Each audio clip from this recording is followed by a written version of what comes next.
नयगढ़ जिला गणिया ब्लक अंतर्गत करड़ापड़ा ग्राम पंचायत अधीन गोपीवल्लभपुर गांव में अवस्थित थिबा साई सरस्वती कन्वेंट स्कूल एक सरकारी अनुमति प्राप्त इंग्राजी मीडियम स्कूल। एठारे तालीम प्राप्त अभिज्ञ शिक्षक शिक्षयित्री मानक द्वारा सीबीएसई पैटर्न रे पंचम श्रेणी पर्यंत कुनि कुनि छात्र छात्री मानकु शिक्षा दिया जाए। ଏହି ଶିକ୍ଷା ଅନୁଷ୍ଠାନଟି ଗଣିଆ ଅଞ୍ଚଳରେ ଏକ ଅଗ୍ରଣୀ ଶିକ୍ଷା ଅନୁଷ୍ଠାନ ରୂପେ ପରିଚିତ। ଅନୁଷ୍ଠାନଟି ଗତ ନଭେମ୍ବର ମାସ 10 ତାରିଖରେ ସରକାରଙ୍କ ଠାରୁ ମାନ୍ୟତା ପାଇଛି।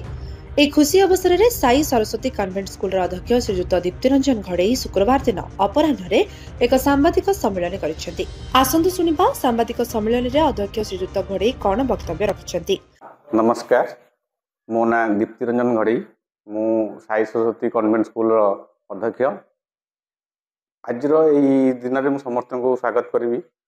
आम विगत दिन में बहुत प्रयास करूँ गोटे सुंदर स्कूल चलैया। आगामी दिन में आम प्रेस मीट करूँ गोटे थर जे आम बर्तमान आमर परमिशन विषय आज भी से जिन आम सरकार पाखर आम पाई तेणु अंचलवासी को आमर सामाजिक भाई मान मध्यम आम समस्त अवगत कर दौचु जे आमर साई सरस्वती कन्वेंट स्कूल बर्तमान स्थायी सीओआर पाई रेकग्नाइजेशन लेटर आमको मिल जाइए। लेटर नंबर हूँ आमर 8345 जहाँकि आमको 10 नवेम्बर 2025 मसीह आमको प्राप्त हुई। साई सरस्वती कन्वेंट स्कूल एक English medium school CBSE pattern आमर पाठपढ़ा चालू रही। आम यही प्रयास कर गोटे सुंदर शांत परिवेश मध्य आम आगामी दिन पीढ़ी को आम सुंदर एक भविष्य दे पारिबु। आमर यही स्कूल टी पेट्रोल गणिया पेट्रोल पंप ठारू मात्र 1.5 किलोमीटर डिस्टेंस रही अछि। आमर निजस्व घरे निजस्व बिल्डिंग रे आमर स्कूल टी चली अछि। आम स्कूल को परमानेंट आमर स्टाफ अच्छी जो माने कि वेल क्वालिफाइड पिला मानक आम दूर दूरांत भी पिला मानक आम निजस्व ट्रांसपोर्ट माध्यम आम आने को चेष्टा करूँ बहुत स्वल्प ट्यूशन फी माध्यम आउ इनफैक्ट कह गले आमर भी गोटे पॉलिसी अच्छी जे जो माने आमर गरीब श्रेणी रेखा तले अच्छा से आम स्कूल तरफ आम से रिलैक्स करूँ।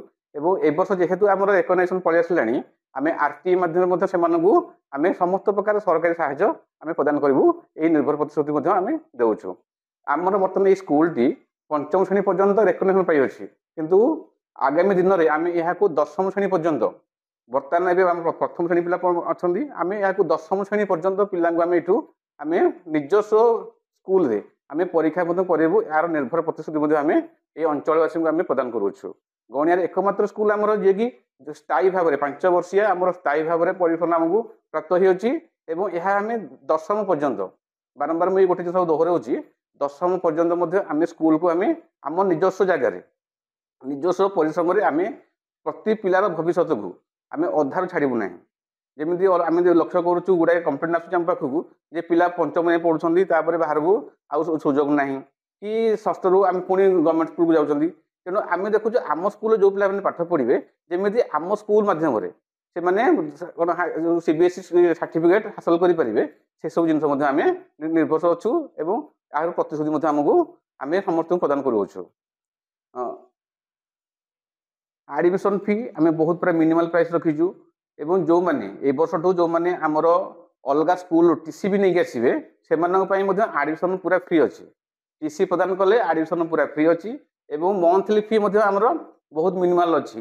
आउ मंथली फी आम इंक्लूडिंग ट्रांसपोर्टेशन कराऊँ सेमती एक्सट्रा किसी आमर मंथली फी करेनु ट्रांसपोर्टेशन प्लस मंथली। गोटे एग्जांपल देवी आम छाड़मूल ठारू आमर आम स्कूल पर्यंत ओनली 1500 टंका माने 1500 रुपीज रे आम इंक्लूडिंग ट्रांसपोर्ट आम प्रोवाइड करूँ।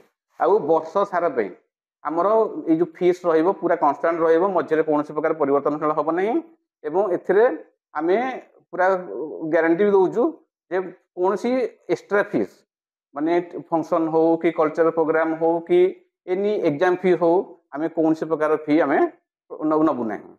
तेणु समस्ते आमको साहाय्य करा दरकार एवं आज मीडिया भाई मान मध्यम आम समस्त नवेदन करूँ जे आम स्कूल आपन थरे आसतु थरे बुलंतु एवं एक सीबीएसई स्कूल जोड़ा कि आम पूरा ऑल कंप्लीट गोटे स्मार्ट स्कूल आम तैयारी कर फास्ट भिजिट करूँ ଏବଂ ଭିଜିଟ୍ କରିସାରିଲା ପରେ ଆପଣ ଆଡ଼ମିସନ୍ କରାନ୍ତୁ। ଗୋଟେ ଜିନିଷ ମାନେ ପିଲାମାନଙ୍କର ପାଠପଢ଼ା ବ୍ୟତୀତ ଏକ୍ସଟ୍ରା କରିକୁଲର କିଛି ଆପଣଙ୍କର ଅଛି?